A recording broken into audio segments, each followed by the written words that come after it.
মালিক ইবনে দিনার রাহমাতুল্লাহি আলাইহি অনেকে হয়তো বা নাম শুনেছেন। আমাদের মাদারিসে কওমিয়াতে অনেকগুলো কিতাব পড়ানো হয়। এই কিতাবগুলোর মধ্যে অনেক জায়গায় মালিক ইবনে দিনার রাহমাতুল্লাহি আলাইহির নাম আসছে। আমাদের মাদারিসে কওমিয়াতে মালিক ইবনে দিনারের জীবনী পড়ানো হয়। এই মালিক ইবনে দিনার রাহমাতুল্লাহি আলাইহি সম্পর্ক আল্লাহর সাথে কি রকম সম্পর্ক ছিল? একদিন বাগদাদ নগরীতে মালিক ইবনে রাহমাতুল্লাহি আলাইহির জন্মস্থান। এই মালিক ইবনে দিনার রাহমাতুল্লাহি আলাইহি অনেক বড় আল্লাহর ওলি ছিলেন। আল্লাহর সাথে তার সম্পর্ক গভীর ছিল। মালিক ইবনে দিনার রাহমাতুল্লাহি আলাইহি একবার কোথাও যাইতেছিলেন, যাওয়ার পথে রাস্তা দিয়ে হাঁটতেছিলেন, হাঁটার মধ্যে দেখতেছেন প্রতিমধ্যে এক যুবক ব্যক্তি রাস্তার পাশে একটা ঘর নির্মাণ করতেছেন। সুন্দর করেন একটা ঘর নির্মাণ করতেছেন, নির্মাণের কাজ শুরু করেছেন, নির্মাণের কাজ কিছু করেছেন আর বেশিরভাগই বাকি আছে। তো ওই যুবক ব্যক্তিকে দেখে মালিক ইবনে দিনার রাহমাতুল্লাহি আলাইহি তাকে ডাক দিলেন, যুবক ভাই এদিকে আসো, যুবক ভাই তুমি এদিকে আসো। ওই মালিক ইবনে দিনার রাহমাতুল্লাহি আলাইহি মালিক ইবনে দিনারকে চিনতেন, দেখে চিনতে পারছেন। চিনতে পেরে মহব্বতের সাথে ডাক দিয়েছেন। তাকে চিনে ওই যুবক তার কাছে আসলেন, এসে বলতেছেন, ভাই তুমি যে তোমার জন্য ঘর নির্মাণ করতেছো, তোমাকে আমি একটা প্রস্তাব করি, যদি তুমি মানো। যে হুজুর সেই প্রস্তাবটা কি আপনি বলেন, আমি সর্বোচ্চ মানার চেষ্টা করব ইনশাআল্লাহ। মালিক ইবনে দিনার রাহমাতুল্লাহি আলাইহি বললেন, বাবা তুমি যে ঘরটা নির্মাণ করতেছো এই ঘর নির্মাণ করো। তোমার ঘরে যে বাকি কাজগুলো এখনো বাকি আছে এই কাজগুলো করতে পারো নাই। যদি এই কাজগুলো না করে কাজগুলো করতে যে টাকাটা যাবে, এই টাকাটা যদি তুমি আমাকে দিয়ে দাও, আমি তোমার জন্য জান্নাতে একটি ঘর খরিদ করব। যে হুজুর আপনি এটাকে বলছেন, এটা কি সত্য না মিথ্যা আমরা জানতে চাই। আমি যে আপনাকে টাকাগুলো দিব সত্য না মিথ্যা আমি তো জানি না, কিন্তু কিভাবে দিব? মালিক ইবনে দিনার রাহমাতুল্লাহি আলাইহির কাছে এই ব্যক্তি প্রশ্ন করলেন যে আচ্ছা আপনি যে প্রস্তাব করেছেন আমি প্রস্তাব মানব, কিন্তু আমার বাড়িতে আমার মা বাবা আছে, মা বাবার সাথে একটু পরামর্শ করে এসে পরে আগামীকাল আপনাকে আমি জানাবো। আগামীকাল আমি আপনাকে জানাবো। যে আচ্ছা জানাও। তো মালিক ইবনে দিনার রাহমাতুল্লাহি আলাইহি এই কথা শুনে ওই যুবক বাড়িতে চলে গেলেন, মা বাবার সাথে পরামর্শ করলেন। মা বাবার সাথে পরামর্শ করলেন, মা বাবাকে গিয়ে বললেন যে মা বাবা শোনো,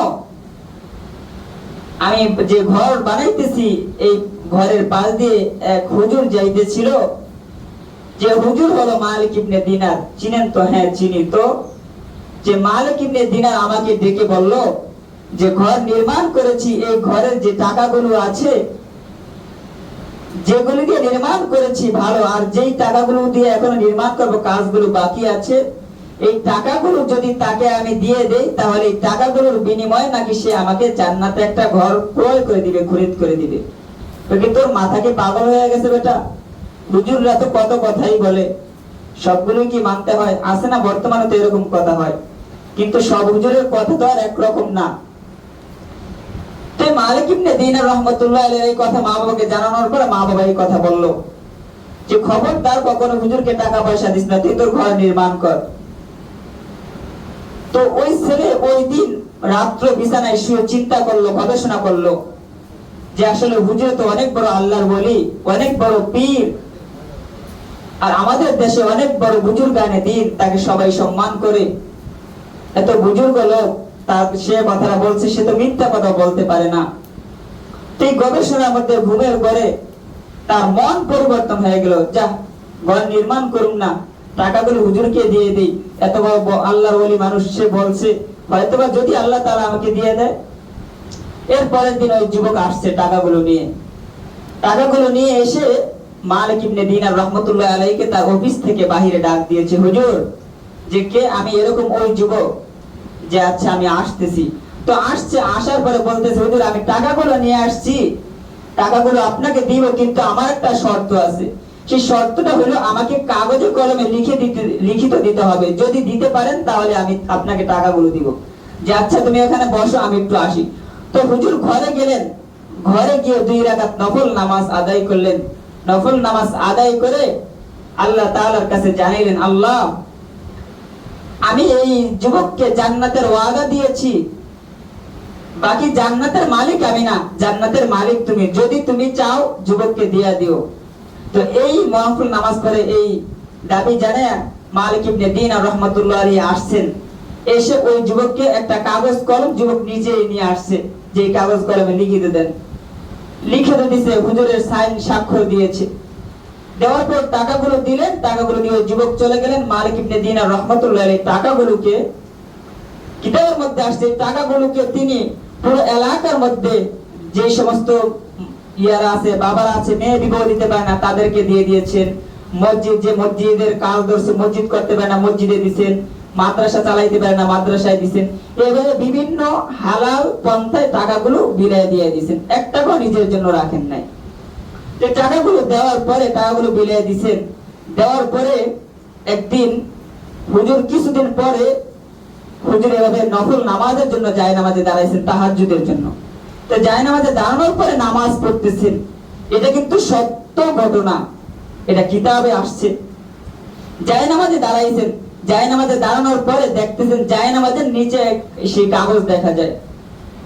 এই কাগজ দেখা যাওয়ার পরে হুজুর খুব হয়ে গেলেন, আশ্চর্যজনিত হয়ে গেলেন যে আমি কাগজ, ওই যুবক নিয়ে গেল, এই কাগজ এখানে দেখা যায় কিভাবে? নামাজ শেষ করলেন, শেষ করে জায়নামাজ উঠে দেখেন সেই কাগজে সেই লেখা, সেই সিগনেচার দেওয়া। বাট কাগজের অপর সাইডে যে পারে স্বাক্ষর দেন, ওই পাশে লেখা, মালিক ইবনে দিনার, তুমি যে দোয়া করেছো এই দোয়া আমি আল্লাহ কবুল করে নিয়েছি। সুবহানাল্লাহ বলবেন না? যে এই দোয়া কবুল করে নিয়েছেন মালিক ইবনে দিনার রাহমাতুল্লাহি আলাইহি। তার ভিতরে চিন্তা আসলো যে এই দোয়া কবুল করেছেন, এই দোয়া কবুল তো হয় মৃত্যুর পরে, মৃত্যুর আগে তো না। মানুষ জান্নাতে যায় মৃত্যুর পরে, মৃত্যুর আগে তো আর যাইতে পারে না। তো এটা দেখে তিনিও আশ্চর্যজনিত হইলেন। হওয়ার পরে এই কাগজটা নিলেন, নেওয়ার পরে ওই যুবকের বাসায় গেছেন কাগজ নিয়ে, যে আসলে দেখি ঘটনাটা কি, আল্লাহ পাক দোয়া কবুল করেছেন, ওই যুবকের একটু তথ্য নেই। ওই যুবকের বাসায় গেছেন। বাসায় যাওয়ার পরে হুজুরকে দেখে ওই যুবকের বড় ভাই তাকে পায়ে ধরে চিৎকার দিয়ে উঠছে, দিয়ে ওঠে, হুজুর, আমার ভাইকে তো আপনি কিছুদিন আগে প্রস্তাব করেছিলেন এরকম কিছু টাকার বিনিময়ে, যে যে ওর যে ঘর করতেছে এই ঘরের বাকিটা কাজের টাকাটা দিয়ে দিলে এর বিনিময়ে আপনি একটা জান্নাত ওর জন্য ক্রয় করবেন, এটা বলছিলেন। কিন্তু আমার ভাই দুনিয়াতে তো নাই, চলে গেছে। পরে আর কি হুজুর ঘটনা বললো, যে ঘটনা আমি নামাজে দাঁড়ানোর পরে এই কাগজ এভাবে পাইছি। এই কাগজ, এই যুবকের বড় ভাই এই কথা বলার পরে কাগজ পকেট থেকে বের করে দেখে বললেন, এই দেখেন তো কাগজটা চিনেন কিনা? বলে, হ্যাঁ, আমার ভাই এই কাগজটা নিয়ে, এই যে কাগজের স্বাক্ষর দিয়েছিল, এই কাগজ নিয়ে আবার ফ্যামিলির কাছে দিয়ে বলেছিল, আমি যদি দুনিয়া থেকে চলে যাই আমার এই কাগজটা তোমরা আমার কাফনের মধ্যে দিয়ে দিবা, যাতে আমি আল্লাহ তাআলার কাছে আখিরাতে এতটুকু প্রস্তাব করতে পারি যে আমি জান্নাতে যাওয়ার জন্য এতটুকু করেছি। এই কাগজটা আমার কাফনের সাথে দিয়ে দিবা। তার বড় ভাই এটাই করছে, কাগজটা কাফনের সাথে দিয়ে দিছে। এখন ওই মালিক ইবনে দিনার হাতে কাগজ দেখে ভাই অবাক, যে কাগজটা আমার ভাই কাফনের মধ্যে আমি দিয়েছি, কাগজ আপনার হাতে কিভাবে? বলে, সত্য, হ্যাঁ, যে আমার ভাই ওসিয়ত করে গেছিল, ওসিয়ত পূরণ করার লক্ষ্যে আমার নিজ হাতে এই কাগজ আমার ভাইয়ের মাথার কাপড়ের মধ্যে আমি সেই কাগজ স্বাক্ষরিত, সেই কাগজ ভাইয়ের কাগজ, এটা আমি মোড়ে দিয়ে দিচ্ছি, তা আপনার হাতে কিভাবে?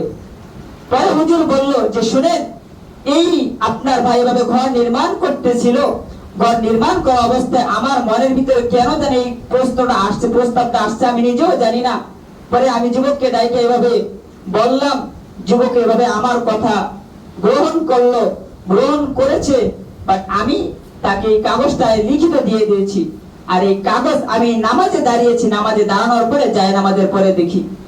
পরে সাথে সাথে হুজুর বুঝতে পারলেন, হুজুর বুঝে বলে ফেললেন যে, শুনেন, আপনার ভাই এমন এক কাজ করেছে, এই কাজের জন্য আল্লাহ পাক ওকে দুনিয়াতে জান্নাত দিয়ে দিয়েছেন। ও যে কিছুদিন পরে যে মৃত্যু হবে এটা হয়তো ও জানে না, কিন্তু আল্লাহ পাক ওকে জানিয়ে দিয়েছেন। এই জন্য আমার প্রস্তাবকে ও গ্রহণ করে নিয়েছে। আর এই জান্নাত দুনিয়াতে থাকতেই আল্লাহ পাক এটা ওর জন্য কবুল করেছেন, বিদায় এই কাগজ আমার হাতে দিয়ে আল্লাহ পাক ওকে জানিয়ে দিয়েছেন, ওর ফ্যামিলিকে, যে ওর মৃত্যুর সাথে সাথে জান্নাতে চলে গেছে। তো এমন এক জিনিস আল্লাহর সাথে সম্পর্ক করা, যদি আল্লাহর সাথে আমাদের সম্পর্ক গভীর হয়, তাহলে এরকম ভালো ভালো জিনিস আমরা আল্লাহ তাআলার কাছ থেকে পাবো, আখিরাতে পাবো। এজন্য বলতেছিলাম মক্কা মুকাররমা নিয়ে, মক্কা মুকাররমার সাথে যার সম্পর্ক গভীর থাকবে, আল্লাহ তাআলার সাথে তার সম্পর্ক গভীর থাকবে। আর আল্লাহ তাআলার সাথে সম্পর্ক গভীর মানে ওই ব্যক্তির আখিরাতে মৃত্যুর পরে তার কোনো চিন্তা ভয় কিছুই থাকবে না, মৃত্যুর পর সে ইনশাআল্লাহ জান্নাতে চলে যাবে।